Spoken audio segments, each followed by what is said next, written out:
Pessoal, sejam bem-vindos ao nosso podcast. Comigo hoje tenho a Jéssica Rodrigues, eu sou o André Luís e conto com o Ruben Freire. Hoje vamos falar sobre nutrição e a performance. Jéssica, a primeira pergunta que tenho para ti é: qual é a importância do timing das refeições? Ou então, se o que é mesmo importante é a contagem de calorias ou as macros no final do dia?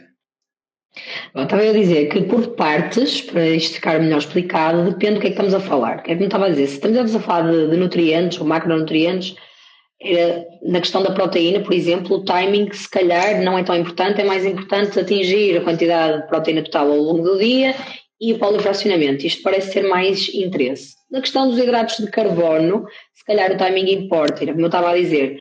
Restrição calórica é absolutamente necessário para quem quer perder peso e perder massa gorda, não é? Déficit energético, sem ele não vamos lá, mas parece, porque já há alguma evidência nesse sentido, que a hora que consumimos hidratos de carbono pode realmente influenciar um bocadinho o perfil metabólico. Portanto, nós somos mais resistentes à insulina a partir do momento que não há luz do dia. Isto tem a ver com o ciclo circadiano. Não tem a ver porque a partir das 6 horas não se pode comer hidratos.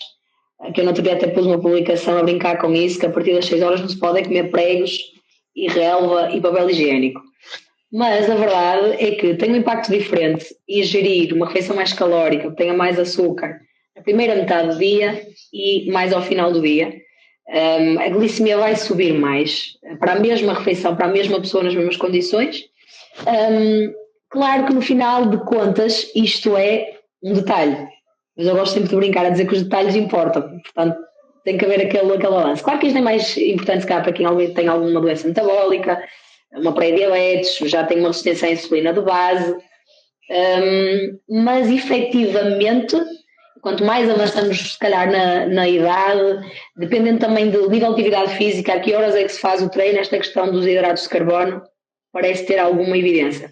Claro que se estivermos a falar de substâncias ergogénicas, por exemplo, uma creatina, o timing parece ser completamente irrelevante.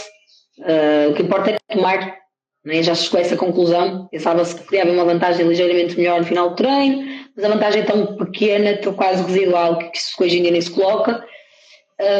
Uma cafeína, se calhar, já tem um timing específico. Nós sabemos que o pico da ação, da estimulação, vai acontecer passado, seja 45 minutos, uma hora. Portanto, se calhar o timing aí, e principalmente em contexto esportivo, faz todo sentido.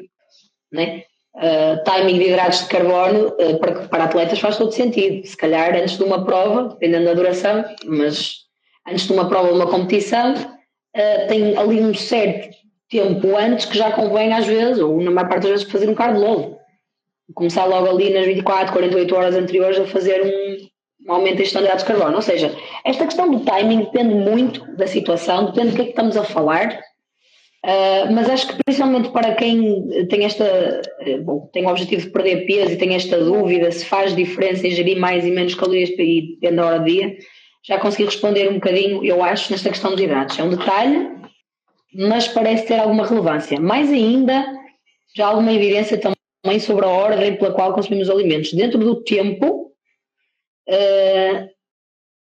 vantajoso em termos metabólicos, começar pelos legumes, depois a proteína e depois os hidratos. A questão da crononutrição também está a ser muito estudada e é interessante. Mas ainda está tudo assim um bocadinho embrionário. Agora, que realmente estamos mais predispostos para, a partir do momento que não há luz do dia, o nosso ciclo circadiano e a produção hormonal vai nesse sentido, estamos menos disponíveis para haver uma ingestão, um aporte maior de hidratos de carbono, estamos. Claro que se treinarmos à noite, o caso muda de figura. Ok, então tu dirias que para a performance no treino, imagina, se eu for treinar, por exemplo, às 8 da noite, se calhar é importante eu consumir algum tipo de hidratos, pronto, antes do treino, por exemplo, às 6, 7 da tarde, e se calhar já é interessante, não é? Imagina, ou talvez não, porque esta questão do pré-treino, para quem é atleta recreativo, é muito pouco relevante. Vai tudo depender da forma que organizas o teu dia, de há quanto tempo é que fizeste a refeição anterior, porque a refeição pré-treino, haver uma preocupação com um pré-treino específico para quem não é atleta, é muito pouco importante, na verdade. E se eu fiz, com certeza. Agora, se eu realmente já fiz uma refeição há bastantes horas, digamos, pelo menos há umas 3 horas, não me sinto confortável a treinar de estômago um bocado mais vazio e estou em cima da hora do treino, já só falta uma horita. Claro que se calhar priorizar uma fonte de hidratos de carbono, que seja mais facilmente absorvida e digerida, vai fazer mais sentido. Agora que eu preciso de fazer uma refeição pré-treino com hidratos de carbono para o treino ao fim do dia, não. Isso para o atleta recreativo comum, não. Muito bem, eu gosto de comer uns sneakers. Antes de fazer um sneakers é capaz de correr mal um sneakers, porque tudo que tenha mais gordura antes de um treino pode ser problemático por causa da digestão, no fundo. Estamos a digerir, o sangue está ali a digerir os sneakers, que ainda demora o seu tempo, porque tem bastante gordura, não é? Chocolate. E em vez de estar concentrado em expandir para as células musculares. Pronto, choca pica então. Melhor. Uma fatinha, mais uma maneira de choca. Melhor que o sneakers, assim, em cima da hora do treino, acho que sim. Muito bem. Mas olha, sabes que hoje em dia, mesmo a nível de atletas recreativos, já tens muitos atletas recreativos que já competem, imagina. Apesar de serem amadores, não deixam de ser atletas recreativos, entendes? Então começa aqui a... Mas imagina, tu estás a falar entre alguma competição, nem que seja assim um bocado mais amadores, mas sei lá, alguma competição, ou um crossfit, que se faz alguma prova, isso. Não muito profissional, mas a pessoa quer ter um bom desempenho.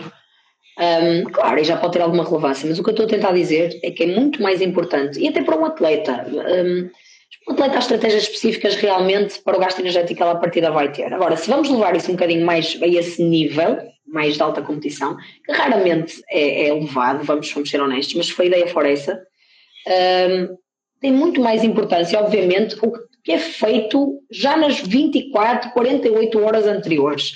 E principalmente, obviamente, o que é feito desde o início daquele dia, se a prova é ao final do dia. Se calhar a refeição que vai ter mais impacto na prova não vai ser a que vai ser feita pouco tempo antes, mesmo para um atleta de alta competição. Então, sim, o que faz mais sentido perto da hora do treino, sem dúvida, são mais fontes de hidratos de carbono, não tanto proteína, muito menos gordura, e se for proteína ou houver alguma proteína junto com a refeição de digestibilidade facilitada, não é? Mas a verdade é que é preciso haver todo este enquadramento, porque estar a preocupar ou priorizar essa refeição antes, ela não vai ser nada de mais, portanto, à partida. Nem convém que seja e que realmente haja ali uma quantidade de comida muito grande no estômago para ser digerida em cima da hora do treino. Portanto, é as pessoas tentarem perceber que o pré-treino não é refeição, não é só a refeição imediatamente antes do treino. Se calhar há outras que vão ser muito mais importantes, as 3, 6 horas anteriores, dia anterior, desde o início do dia. Muito fixe. Eu estou aqui a olhar para o Ruben, eu não sei se o Ruben está a tomar o pré-treino agora antes de... Não, é água. É água. É água. Pronto, isso é água. De uma forma geral, consegues dizer que então, mesmo para os atletas, sem ser de competição, por assim dizer, há maior importância em chegar às calorias, aos macros no final do dia, do que propriamente o timing delas. É isso? Sim, na maior parte das vezes sim, é a contagem, a contabilização ao final do dia. Claro que, por exemplo, na questão da proteína, o polifracionamento parece ser um benefício para quem pretende uma hipertrofia muscular. Já não posso dizer o mesmo para quem quer só manter a massa muscular que já tem. Na questão da hipertrofia talvez... Nós, entretanto, já lá vamos, Jéssica. Se quiseres falar daqui a bocadinho, vamos falar um bocadinho sobre isso mais à frente, que eu tenho a ideia disso. Mas hold that thought, ok? De qualquer das formas, se calhar lá está, daí no timing, não exatamente o tempo certo, eu sei de que pergunta que provavelmente estás a falar, é a expressão que se usa, mas se calhar mais nesse sentido. Mas há, obviamente, alguma vantagem, principalmente para quem treina mais de manhã e não treina ao final do dia, não tem esse estímulo do treino para ficar com uma melhor resistência à insulina, essa questão dos hidratos de carbono. Eu gostava de dizer que não tem importância nenhuma, porque eu adoro comer à noite, eu estou a marivar no resto do dia, ou se quer chegar ao jantar, que é o momento alto do dia, que está tranquilo e fardar hidratos, e tudo não comer de manhã e comer todos à noite. O que importa é as calorias ao fim do dia. Epá! não é bem assim, infelizmente. Eu era a pessoa que defendia muito essa ideia, até porque não havia muita evidência nesse sentido. As coisas vão avançando e realmente há algumas questões que não podemos ignorar. Ora, mais uma vez, eu vou ter menos resistência à insulina, vou comer a francesinha na hora do almoço, não posso ir à noite e antes da francesinha deixa-me comer aqui uma salada por... Não, já depois entra aqui a questão da frequência com que as coisas acontecem. Não vamos ser... Okay. Estamos a falar na rotina alimentar, não em exceções, como é óbvio. Muito bem. Vamos aqui passar para a próxima, se faz favor. Vamos lá. A janela anabólica. A janela anabólica ainda mantém a relevância que tem antes? Não, eu gosto de usar uma expressão que muito inspirada, lá está, por algumas referências na área da nutrição e desporto, e já duas delas, portanto, o professor Vítor Hugo Teixeira, que é assim, os primeiros nutricionistas de nutrição e desporto do país, e António Pedro Mendes, que também foi, que o acompanhou e, portanto, fizeram diversos projetos juntos. E eles costumavam usar a expressão que eu acho um piadão, tipo janela, uma janela, é um janelão, é um portão inteiro, assim, grande. Portanto, essa questão da janela anabólica hoje em dia realmente já não se coloca muito, porque o que é que pressupõe a janela anabólica? Pressupõe que no final de um treino, de um estímulo mecânico, o músculo esteja mais predisposto para a síntese proteica muscular, ou seja, para assimilar aminoácidos que entram na corrente sanguínea, para a síntese proteica muscular e para isso ocorrer de forma mais evidente. Acontece que portanto, o músculo fica mais sensível, fica mais predisposto, mas essa sensibilidade não dura apenas naquelas 45 minutos, uma hora que se pensava. O pessoal acaba o treino e já está com o shaker na mão, já está no balneário a tomar o batido de proteína, porque a janela, portanto, isso vai se manter durante várias horas e não só na refeição que vamos fazer a seguir, na outra a seguir. Se treinamos à noite, no pequeno almoço que a seguir, ainda vamos estar com essa sensibilidade muscular para assimilar um bocadinho melhor os aminoácidos para a tal da síntese proteica muscular. Agora, eu sou aquela pessoa que já prescreveu planos em que recomendava que a pessoa tomasse batido logo no fim do treino. Eu estou a dizer isto, e isto acontece, porque depende de quê? Principalmente, primeiro, o objetivo da pessoa, mas há quanto tempo é que ela fez a refeição anterior. Se já fez para aí, desde que comeu a última vez e acabou de treinar e vai se alimentar, já passaram 5 horas, por exemplo, a pessoa está numa restrição calórica, déficit energético para perder massa gorda, que já é propícia que haja algum catabolismo muscular, porque não estar em déficit é protetor para a massa muscular. Okay? E se calhar ter esse estímulo, esse polifracionamento um bocadinho menos espaçado, parece ser benéfico para a questão da massa muscular. Ora, já fez realmente algumas horas, sim senhor, acaba o treino, logo a seguir. Agora, eu comi há 2 horitas e meia, acabei agora o treino, preciso de ir logo a seguir. Não. Essa janela é um janelão. Estou-me a lembrar porque deu-me várias vezes, se calhar eu também fui dessas pessoas que se não tivesse a banana ou o shaker a seguir ao treino, mas aí te faço numa hora, mas pelo que me lembro era 5 minutos no máximo que podia-se comer, senão basicamente não tinhas treinado. É exato, que não tivesse treinado, não. Nada. De todo que não. Por acaso nunca tive essa mania de levar o shaker e tomá-lo logo depois do treino. Mas acontecia muito. Sei, mas era uma coisa que nunca. E como nós vimos agora, como eu falei, há casos em que pode fazer sentido. Mas no grosso da maioria, que estava toda a gente a fazer isso, independentemente da rotina alimentar que teve durante o dia e da última vez, pensava-se que isso era necessário. Mas para cá é engraçado, porque, Jéssica, tu acho que conheces a pessoa, mas não te vou dizer quem é, mas essa nutricionista, quando eu entrei no ginásio, ela disse: André, isto foi o meu mestrado, penso que foi sobre essa janela anabólica, e ela dizia: ok, isto é mesmo importante. Agora imagina, uma pessoa com credibilidade, aparentemente, com estudos a dizer-me isto, quem sou eu, não é? Tipo, na altura não tinha conhecimento nenhum. Mas isto foi há muito tempo.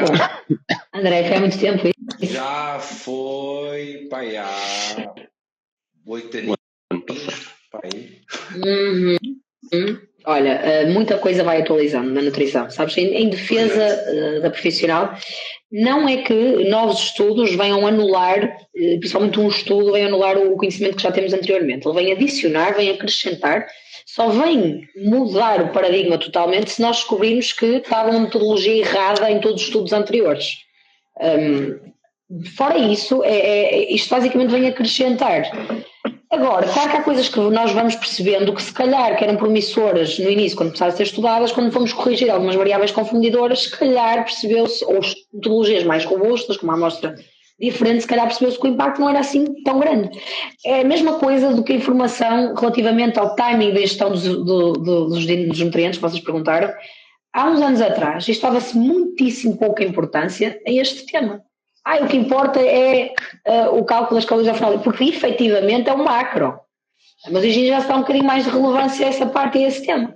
A mesma coisa quando eu fiz a minha tese também, que também tinha lá um tema particular que realmente tem a ver com a questão da hipertrofia muscular.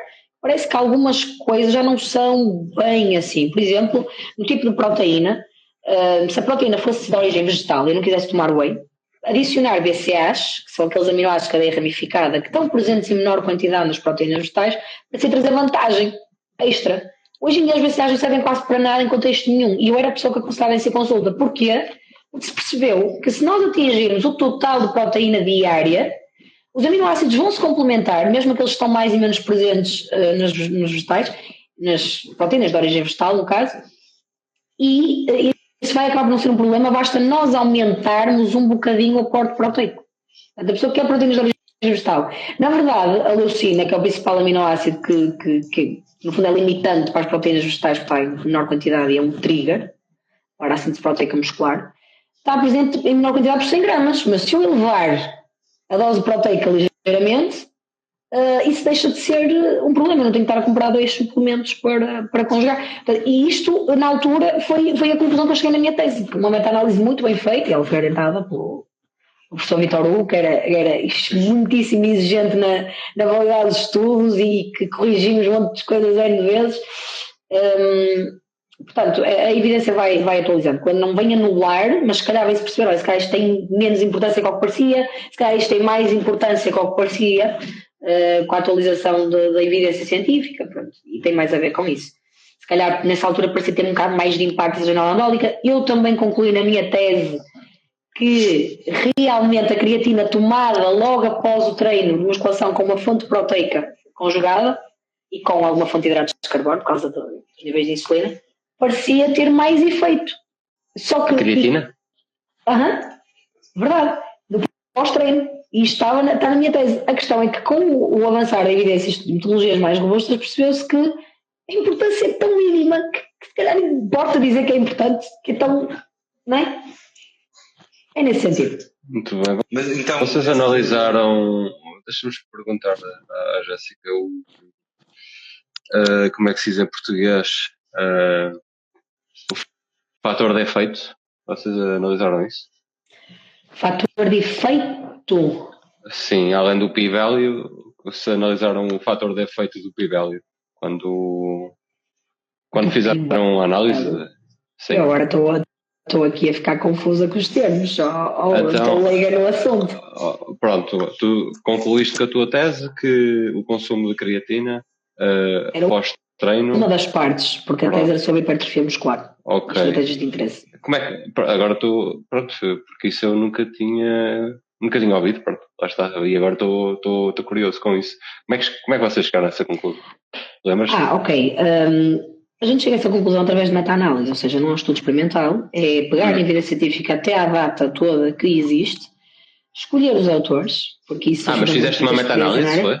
Exatamente, não foi um estudo experimental. Não, uma meta-análise, com tudo o que havia de evidência robusta nesse sentido, porque nem eu teria arcabouço para fazer um estudo bem conduzido e chegar a uma conclusão dessas. É muito difícil fazer estudos bem conduzidos em humanos, experimentais e ter as autorizações, fazer durante tempo suficiente, ter amostra suficiente. Okay. Sim, ok. Mas foi uma meta-análise, sim. Ok, fixe. Pronto, tinha entendido que tinha sido experimental e não uma meta-análise. Ok. Pois, eu acho que era essa a questão, sim. Muito bem. Interessante. Queres avançar, André, ou queres continuar A aqui? minha última pergunta era a questão, então, para finalizar, a questão da importância da janela anabólica, ou pelo menos a ciência até agora, é que não é assim tão importante, certo? Para finalizar. Vamos à É um próxima. janelão. Queres que eu leia, André? Fica assim. Janelão. É um janelão. É importante o janelão. Proteína. Ainda se mantém a recomendação de 1,6 a 2,2 gramas por cada quilograma de peso corporal ou tem mudado? Mantém-se.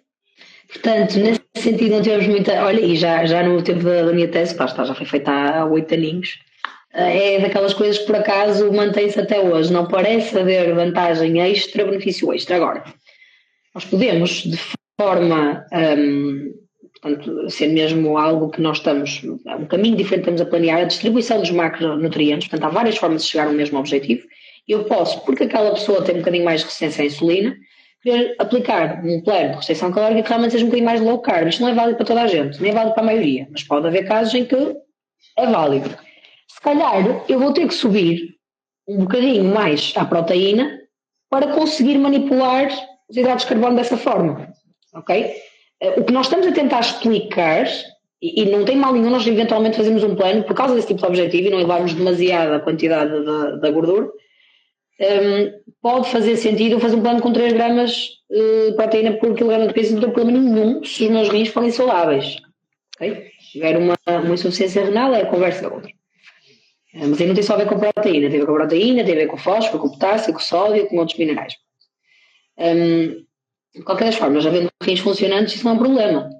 Agora, o que nós estamos a tentar explicar é que não há vantagem extra para síntese proteica muscular e para quem pretende uma hipertrofia muscular ou para quem pretende uma manutenção da massa magra, um valor superior a esse. Nesse sentido, não traz vantagem extra, a menos que estejamos a falar de optar mais por proteínas de origem vegetal. Em vez de um 2.2, se eu der um 2.6, se calhar pode trazer alguma vantagem extra por aquela questão que falámos há pouquinho. Sim. E neste sentido, não sei se estás a incluir uma meta-análise que foi feita, acho que foi entre o mês passado ou 2 meses, em que foi, falava-se entre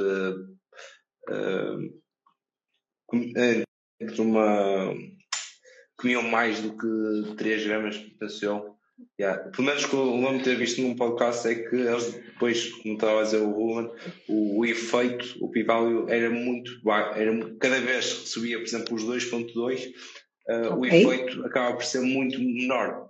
Não sei se chegaste a ler ou ouvir alguma coisa. O efeito acabava por ser menor em que sentido? Ou seja, acabava por prejudicar. Sim. Quanto mais consumias, o valor ou o efeito positivo começava cada vez a ser mais reduzido. Mas estás a confundir a pergunta, André. Estás a falar do consumo de 30 gramas. Estás a falar da segunda parte da pergunta. Não estou. Tu estás... Então.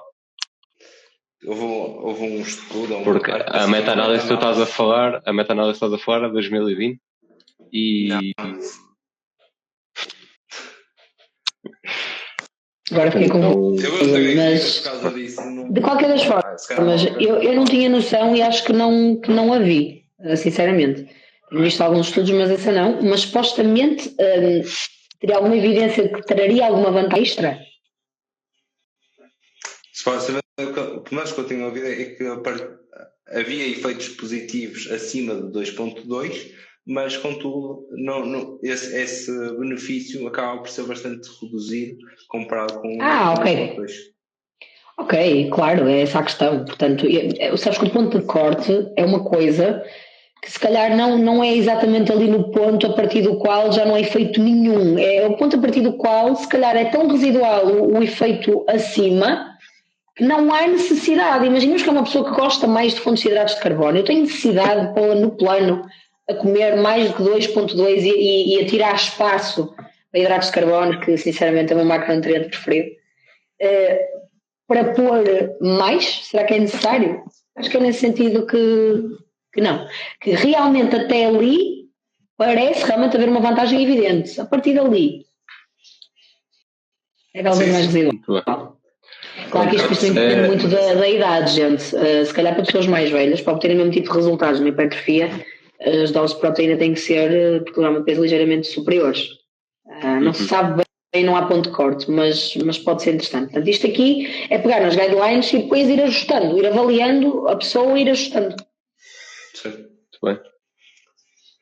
A segunda pergunta.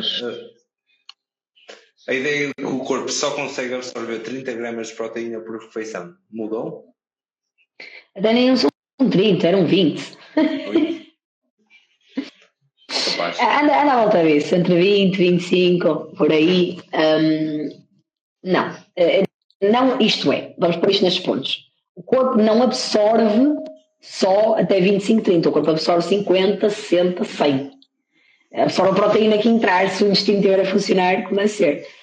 A questão é que proteína, desse montante, é que vai efetivamente entrar para a estimulação da síntese proteica muscular. Nós temos uma via metabólica, chamada via mTOR, ciclos de formação de fibras musculares, síntese proteica muscular, que se repete de 2,5 a 3 em 3, anda por ali, horas, ok?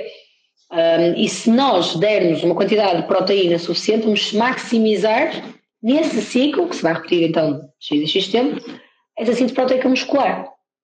E o que se percebeu é que não adianta para esse efeito, mas pode haver outros de interesse, tipo ser uma dose alta de proteína para manter a minha saciedade durante mais tempo.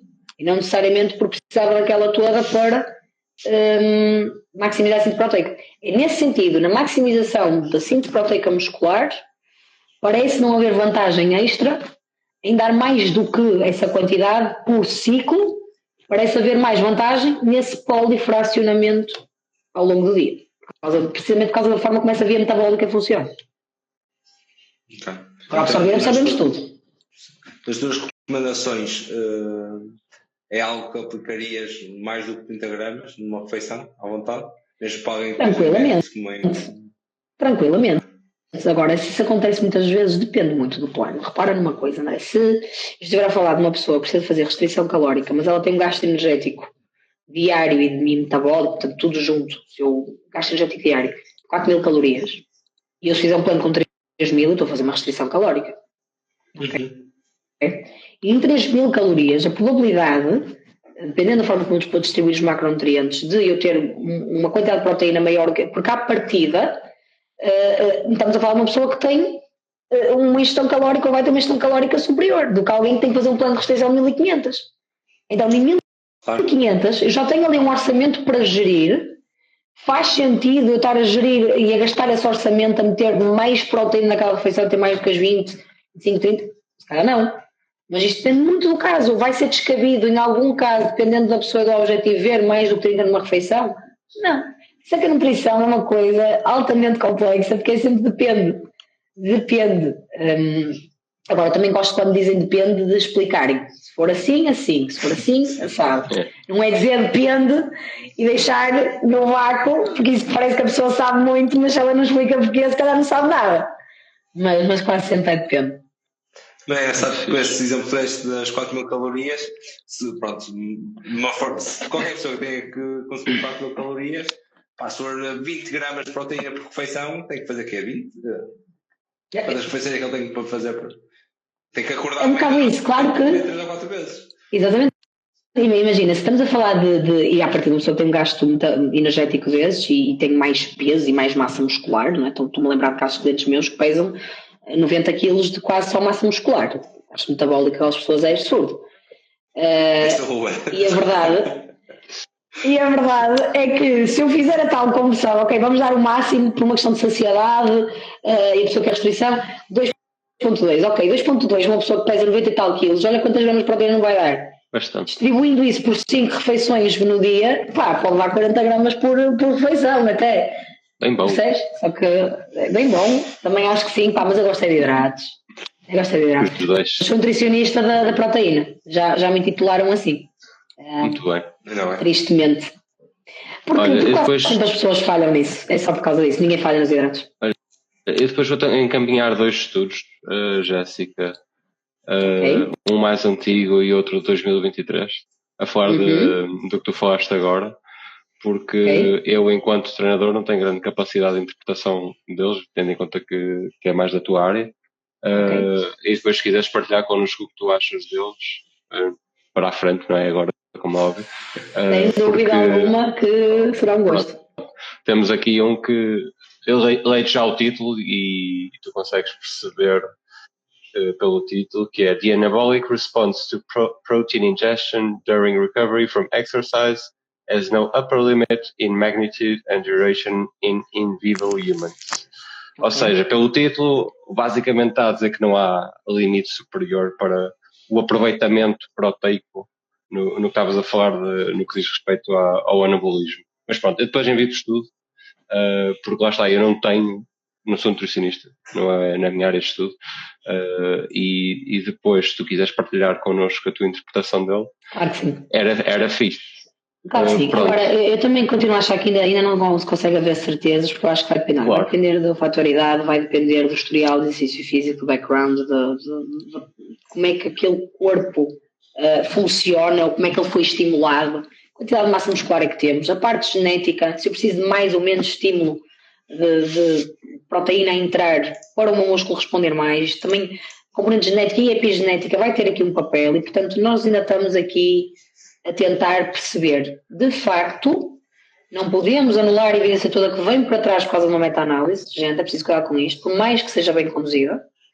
Ela pode vir acrescentar, lá está, que se calhar pode haver um limite superior, ou o limite não ser uma questão assim tão importante, estarmos a definir um limite, mas a verdade é que temos muita evidência sólida nesse sentido, que não traz grande vantagem extra. Agora, se calhar é essa questão que é erradamente passada do aproveitamento, eu só absorvo até porque o resto é lixo. Não, não. Isso claramente não. E se calhar até mais nesse sentido que o estudo quer mostrar alguma evidência, mas depois também confirmo e também te dou o meu insight. Muito bem. Vamos avançar. Seguindo.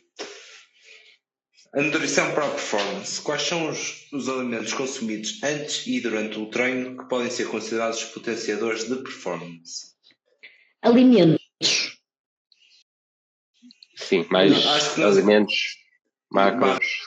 Macros, ou mais tipo de seleção de alimentos nesse sentido de macros, pessoal. Ora bem, sem dúvida alguma, virá para os hidratos de carbono. Principalmente numa refeição mais próxima do treino. Antes do treino, sim. A questão dos hidratos de carbono, claro que a fonte proteica também pode ser algo interessante e a combinação de ambas pode ser interessante. Uma fonte proteica de fácil digestibilidade. Estamos a falar de alguma carne magra, de alguma proteína whey sem lactose, no caso isolada, claras do ovo, se calhar alguma coisa que não dificulta a digestão por não ter gordura. Ok? Porque a gordura é aquele macronutriente que não faz de todo sentido perto da hora do treino, muito menos durante. Um chocolatinho antes de treinar não é todo interessante, uns frutinhos secos, uma mãozinha de frutos secos antes de treinar, porque é um macronutriente que tem leva um esvaziamento gástrico lento, demora muito tempo a ser digerido e, portanto, não faz tanto sentido. A proteína também tem essa questão, portanto, também demora mais tempo a ser digerida, mesmo que seja dessas de mais fácil digestibilidade, portanto também não é para priorizar, pode haver alguma combinação. Agora, o principal foco obviamente são os hidratos de carbono. No intra-treino, pensava-se realmente só mesmo os hidratos de carbono é que tinham importância no pré-combinação, já se chegou à conclusão que em provas de longa duração, estamos a falar de triatlos, maratonas, portanto, pode ser interessante, e aqui mais a questão dos aminoácidos de forma mais isolada, aminoácidos essenciais, BCAAs, combinados com os hidratos de carbono que eventualmente se vão ingerindo, bebendo, seja por gel, seja por bebidas isotónicas, de forma a promover uma melhor recuperação no pós e também a que não haja tanto desgaste a nível muscular. Mas também é uma evidência que ainda está assim, mas que já há alguma nesse sentido.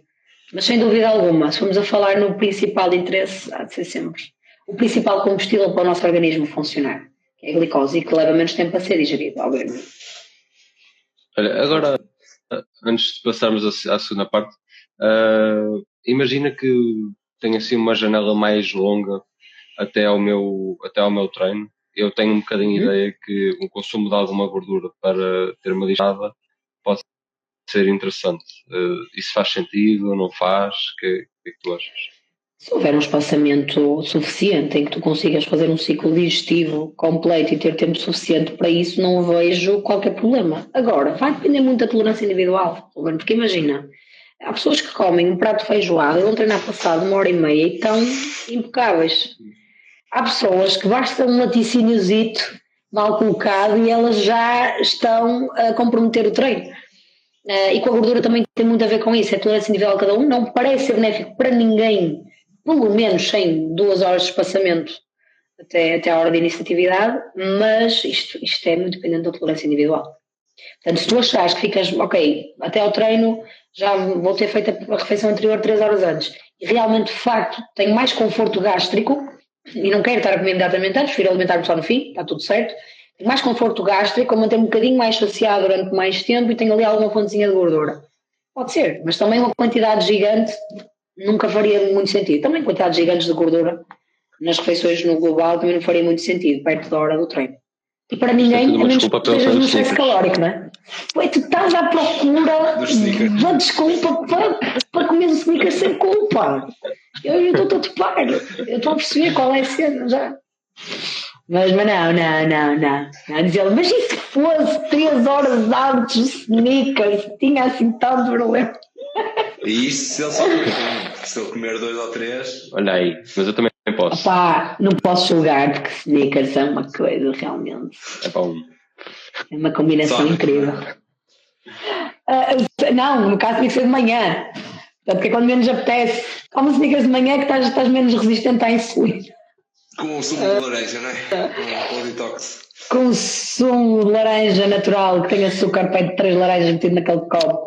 É pior que uma Coca-Cola nesse sentido. É isso. Olha, a Jéssica. É isso, André, era isso. Força.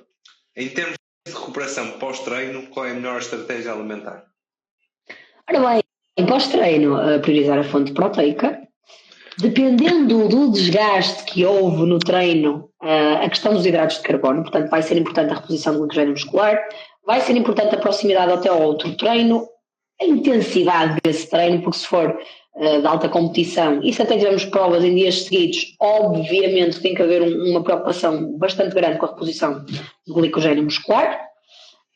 Para um típico atleta recreativo, mais uma vez não é absolutamente necessário, e se ele até quer guardar o saldo dos hidratos de carbono para outra refeição que ele sabe melhor, não é o principal foco para um treino que não seja assim de alta intensidade, mais a fonte proteica talvez, mas mais uma vez o que importa também é o espaçamento entre refeições.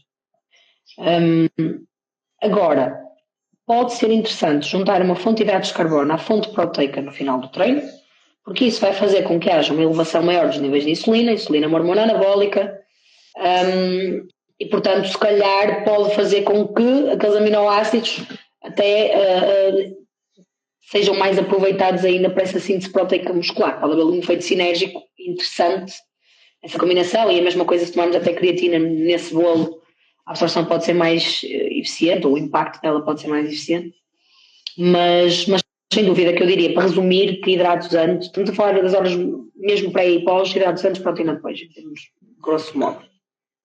Há aqui uma pergunta, se puderes responder. Quem treina às 7 da manhã, como pode ser feito o pré-treino? Pode não ser feito. Não, pode não ser feito. É uma opção. Às vezes a pessoa vem me dizer assim, eu realmente treino às 7 da manhã e eu sinto-me bem a treinar em jejum. Eu tenho mesmo que comer alguma coisa? Não, de todo, que não é necessário. Também depende muito de como foi feito, obviamente, a refeição do dia anterior, mas não é necessário. Se a pessoa se sentir bem e se alimentar no final, para mim está tudo certo. Se a pessoa me diz, não, eu vou treinar, vai me dar o gaio, eu não posso ir assim sem comer nada, o que é que eu devo comer? Sem dúvida, se treinamos às 7 da manhã e vamos comer ali 45 minutos e a hora antes de começar o treino, hidratos de carbono, uma pecinha de fruta, eventualmente alguma tosta, não precisa ser coisas muito integrais, mas tipo tortitas de milho, de arroz, para o pessoal gostar, com um bocadinho de queijo creme barrado, uma compotazinha. Se calhar vai ser aquilo que vai ser mais interessante imediatamente antes. E depende muito da tolerância individual de cada um, porque, por exemplo, se eu tolero bem até um batido, se calhar eu posso lhe pôr uma proteína whey, isolada, uma bananinha, um bocadinho de farinha de aveia, se calhar água, mais do que leite assim na proximidade do treino, e tomo um batido super completo em termos de gestão dos macronutrientes, já com alguma proteína e sinto-me bem, também pode ser uma opção. Agora, a pessoa realmente não se sente bem, não tolera bem, mais fontes de hidratos de carbono sem muita fibra, sente-se bem entrar em jejum. É em jejum que vai. E focamos na refeição pós-treino. Gostava de dar aqui um exemplo, porque eu na semana passada tive quando estava a dar treino, tive 2 alunos meus que vomitaram. Tipo, na quinta ou na sexta, não é? E eu, tipo, é sempre agradável. Ainda bem que és tu que limpas, André. Não, por acaso. Ainda bem que és tu que limpas.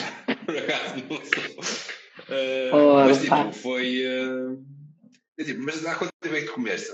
Há 1 hora e meia. E eu tipo, eu às vezes como tipo, meia hora antes, tipo, uma grande tigela de cereais e estou na boa. Tipo. Choca-pique. O pessoal me fica chocado quando digo que como pão com qualquer coisa barrada e leite. Normalmente magro sem lactose, mas leite. Assim, anda canecão e passado 25 minutos estou a dar tudo no treino. É basicamente. É a tolerância individual. Foi o que eu te disse há pouco. Depende muito de pessoa para pessoa. É melhor não, porque olhando para a história do Snickers, eu nem sei se quer saber mais detalhes. Não Tu não estiveste cá no último podcast, senão eu ficava chocado. Não, agora vou estar, de forma acessível, juro. Mas se me quiseres dizer alguma coisa, só para te dar a minha opinião, a minha cara de choque. Só digo, o meu consumo calórico é à volta das 3.000, por isso estou muito à vontade para comer a porcaria, basicamente. Sim, me dera. Sabes que o tipo de calorias importa? Sim, eu sei, por acaso tive essa discussão há pouco tempo com alguma malta por causa do efeito também termogénico dos macros. E não é só, sabes que para qualquer pessoa queira ser saudável, a ingestão de açúcar é um problema, não é um problema. É um problema na medida em que ingerimos demasiado. Não é um problema que na dose certa, aí principalmente uma pessoa que é fisicamente ativa e que não tem nenhuma patologia que o impeça, não tem mal nenhum. E eu ingiro a minha dose de açúcar de forma sagrada diariamente. Agora, para qualquer pessoa é saudável tu não ultrapassares os 10% da tua ingestão calórica diária em açúcares simples, ou seja, das suas 3.700 calorias estamos a falar de 370. 370 dividido por 4 deu umas 90 gramas de açúcares. As frutas têm, os laticínios têm, naturalmente presentes, não estou a falar de laticínios com adoçantes.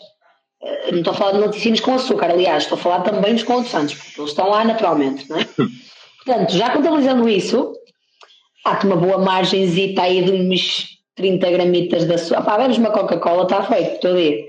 Por isso não me penses que dava isto, o teu intuito de ser saudável e evitar doenças metabólicas. Portanto, importa. Claro que há um saldo maior para quem tem um gasto energético maior e é fisicamente ativo.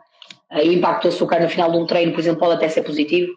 Nos nossos pós-treinos pode haver leite achocolatado. E não é desses fit, light, é daqueles mesmo agros. Bom. Tens? Eu estava-me a cheirar. Estava-me a cheirar, por isso que eu falei. Com os sneakers. Acho que vamos aqui passar à próxima. Vamos à próxima, sim. As dietas. É possível comparar algumas das dietas mais famosas, cetogénica, paleo, low carb, jejum intermitente, e considerar uma melhor que a outra para a performance no treino?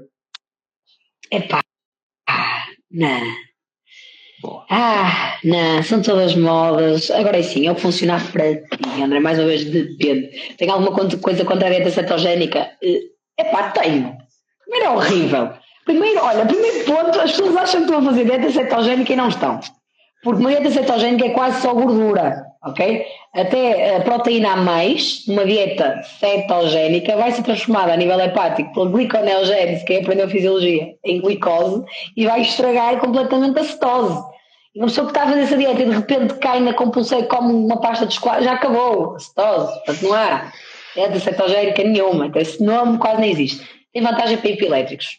Pronto, pessoas com crises, convulsões e coisas assim, porque estimula menos as células nervosas, porque mais uma vez o nosso principal substrato para o organismo funcionar é a glicose. Ora, havendo um menor aporte, parece haver menos episódios desse tipo. Fora isso, não me parece de todo. Agora, a pessoa diz-me a mim, eu prefiro não comer hidratos, já se adaptou a isso. é quase um depende. Agora, sendo atleta de alta competição, eu aí já entro com o meu viés de não faz grande sentido. Sinceramente, para a performance e alto rendimento, os hidratos são sem dúvida o macronutriente mais importante e de mais impacto. Mas isto para dizer que para a pessoa que não é atleta, que ela que faça o que entender, desde que se adapte e não ande a saltar de sítio para sítio, porque entretanto fiz uma dieta very low carb, fartei-me daquilo e comecei a comer desalmadamente hidratos de carbono outra vez, o meu metabolismo já baixou, é lógico, fica um bocadinho mais lentificado nessa adaptação, porque não há tanta energia de disponibilidade disponível, passa reclamado. E eu, em vez de levar isso como rotina, estilo de vida e sinto-me bem a comer assim e é assim o normal, não. Ando aqui a saltar de uma coisa para a outra e isso em termos metabólicos não é nada positivo. Pronto. A pessoa adaptou-se, quer se alimentar assim, tudo bem. Jejum intermitente. Jejum intermitente é interessante para quase toda a gente, porque o jejum intermitente é um jejum de 12 horas. Se eu fizer 12 horas de jejum, já estou a fazer jejum intermitente. Então, esse jejum fisiológico é interessante. E já tem muitas provas dadas nesse sentido. Um jejum fisiológico, estamos a falar de 12 horas, ou seja, se eu fizer uma refeição no dia anterior, depois for alimentar no dia seguinte, enquanto estamos a dormir, tem mais a ver com o ciclo circadiano e estamos constantemente a fazer ciclos digestivos, parece também não ser benéfico em termos metabólicos.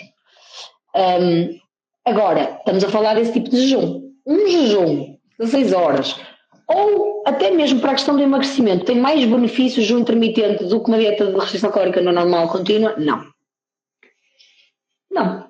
Um jejum de não sei quantas mil horas, só como naquelas 4, traz benefício em termos de dados de saúde? Não.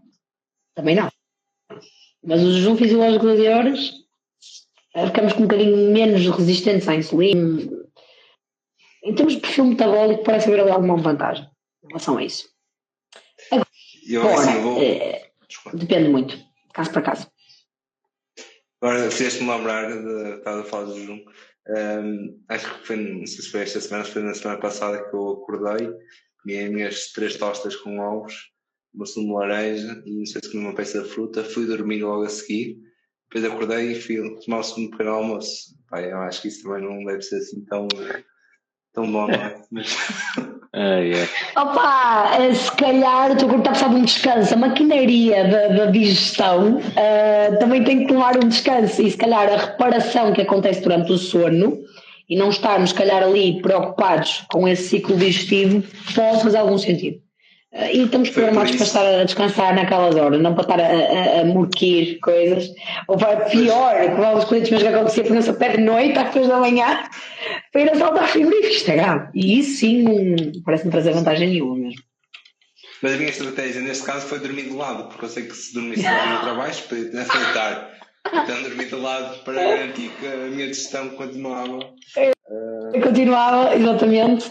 E para o lado correto, não é? Porque o estômago como está mais virado, assim, tem uma bolsinha maior num dos lados, tens que tirar mais para esse, que é para... Falta-me só aqui uma perguntinha, Jéssica, para não tirar muito tempo. Pode ser? Claro, várias. Até porque tínhamos aí uma pergunta no chat para responder, depois já percebi-me disso também. Que era... Os snacks antes de deitar, era isso? Estava a dizer, snacks à noite, eu não percebi se a pessoa queria entender qual é o snack ideal à noite, o que é mais adequado comer. Será que era isso?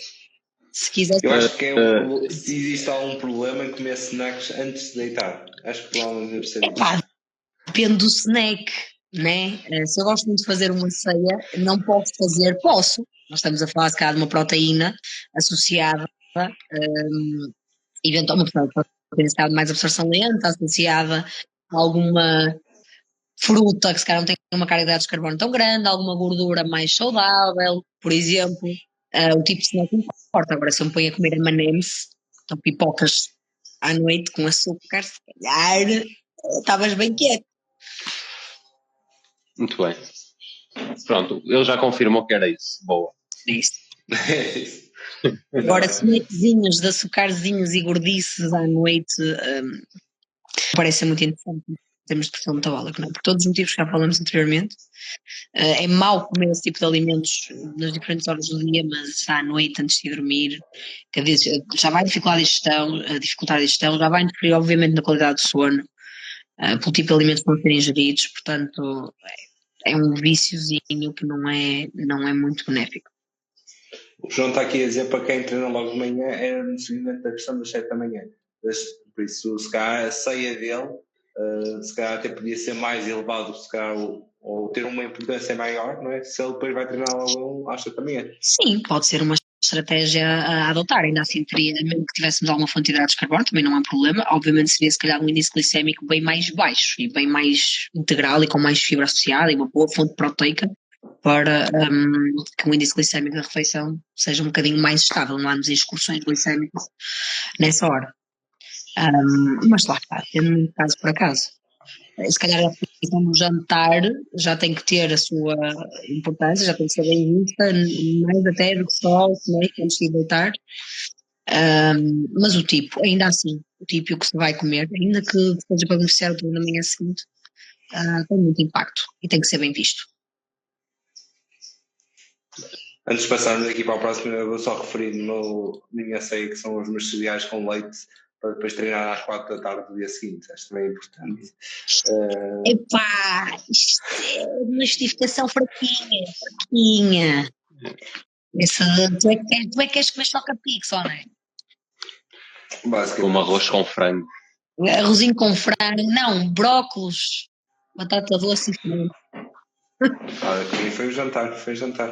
Bem bom. Jéssica, última pergunta. Quais são os erros mais comuns que encontras em contexto de ginásio dos temas que nós falamos, principalmente em questão do timing, em questão de dietas, em questão das macros ou alimentos? Sem ser sneakers. Erros mais comuns. Sim, os erros mais comuns muitas vezes têm a ver com o facto da pessoa consumir informação sobre nutrição que não tem grande validade científica e querer entrar em padrões alimentares que não necessariamente gosta e que não necessariamente sente vontade de se adaptar só porque acha que são melhores, ou retirar glúten, porque em termos de performance no treino e mesmo com os resultados que a pessoa quer atingir, ou laticínios, ou pode fazer mais sentido, trazer mais resultados, a pessoa acredita que aquilo que houve pode ser melhor. A mesma coisa relativamente ao tipo de dieta que vai seguir, se faz jejum, se não faz, portanto isso não se vê bastante. Ainda se vê muito suplementação que não faz sentido e que não vai trazer vantagem extra nenhuma. Estou-me a lembrar, sei lá, o exemplo mais experimento para mim é a glutamina, que não sei como é que foi o mito mais melhor vendido de sempre. Traz benefício extra zero. Quem tem um bom consumo de proteico pode ter um aporte de glutamina mais do que suficiente nesse sentido. Não vai trazer vantagem extra, até porque é um aminoácido não essencial, o corpo também produz, não havendo necessidade. Portanto, há sim algumas questões nesse sentido, mas provavelmente os principais erros têm a ver com isso. A pessoa querer seguir determinado padrão alimentar, determinado tipo de dieta, achando que é melhor para a obtenção de resultados e muitas vezes não é. Ok. E em questão de treino, que existe no A1, em questão de mais... Há um erro em questão de horas de treino? Conseguires assim identificar que seja mais comum? Um erro em relação a horas do treino. Quer dizer, em questão de refeições no treino? Ok. Muitas vezes as refeições que se fazem mais próximo da hora do treino, o facto da pessoa priorizar muito a refeição antes do treino e esquecer as outras, ou achar que não são tão importantes, se calhar mais nesse sentido. Mas a verdade é que isto de principais erros relacionados com treino tem principalmente a ver com a pessoa dar muita importância imediatamente após, imediatamente aquilo que faz antes e ter pouca preocupação com o planeamento e com a rotina do dia. Essencialmente. Ok. Ou seja, acaba por não conseguir ali encaixar os nutrientes quando devia estar a encaixar e só se está a preocupar basicamente com aquelas duas fases, como estás a dizer, o pós e o antes, e podia estar a tirar mais benefício se estivesse preocupado do dia todo, não é? Exatamente. com essa complementariedade e com tudo o que faz ao longo do dia. Portanto, a performance vai ser altamente influenciada pela rotina alimentar e pelas horas anteriores, pelo dia anterior. E nota-se que as pessoas estão muito preocupadas com. Eventualmente também a questão da ingestão dos hidratos de carbono, de dietas mais low carb, que acho que também pode ser melhor para quem quer emagrecer. Agora, em termos de performance, eu vejo as pessoas mais preocupadas, ou quem me chega à consulta, pelo menos pode ser um público-alvo, na questão de obtenção de resultados, a nível físico e eventualmente mais estético, do que propriamente em ter uma melhor performance no treino. A preocupação às vezes é essa. Ou porque tem um determinado objetivo, perder massa gorda, aumento de massa muscular, e tem ali algumas questões que acham que são mais importantes, se calhar, que são, na verdade, e onde há mais importância e que não dá. Mas é muito variável. Não podemos dizer que é um padrão que consiga adivinhar. Eu vejo muito isso, principalmente com os iniciantes. Eles iniciam a jornada e querem logo, ok, tenho que fazer bulk, tenho que fazer o que é que eu tenho que fazer, e eu fico tipo, tu ainda nem sabes treinar, se calhar primeiro aprende a treinar e tenta ter uma alimentação minimamente equilibrada, que assim provavelmente vais ter resultados. Já estás aqui a fazer bulks e cuts e não sei o quê, estás preocupado com a coisa errada. Completamente. E o primeiro passo muitas vezes é ter uma rotina mais saudável, ter uma boa qualidade de sono e muitas vezes acrescentar. Porque principalmente para o canto, a pessoa vem pronta para tirar. Quer é que uma pessoa tire o mais rápido possível, tirar. E eu digo sempre, se calhar vim pensar em acrescentar. Acrescentar mais horas de sono, acrescentar mais treino, acrescentar mais proteína, acrescentar mais água, acrescentar mais frutas e legumes. Portanto, se calhar às vezes mas até por acrescentar, propriamente por extrair a alimentação e classificar ou categorizar os alimentos como bons ou maus, sim ou não, devo, não devo, quase nada de nutrição em si. Muito bem. É isso. Acho que vamos finalizar aqui. Jéssica, obrigado por teres comparecido, desaparecido e voltar a comparecer. Ai, muito bom. Muitíssimo bom, realmente. Foi uma ótima aprendizagem, tanto para mim, acho que também para o Ruben, como para os nossos ouvintes, visualizadores também. E espero que tenhas gostado e espero voltar a ter-te com menos dificuldades técnicas gerais presentes. Está tranquila, como nós gostamos e corre super bem. Não te preocupes com nada, está bem? Muitíssimo obrigado. Muito obrigado. Foi um gosto e também qualquer coisa precisa da minha parte, estão perfeitamente à vontade. Muito obrigado. Muito obrigado. Já te mandei o estudo, entretanto. Que é para dar uma vista lá e dizer alguma coisa. Agora respondo por 2 meses, estou a brincar. quando te jeito. Obrigado aos dois. Obrigado, Jéssica. Obrigado.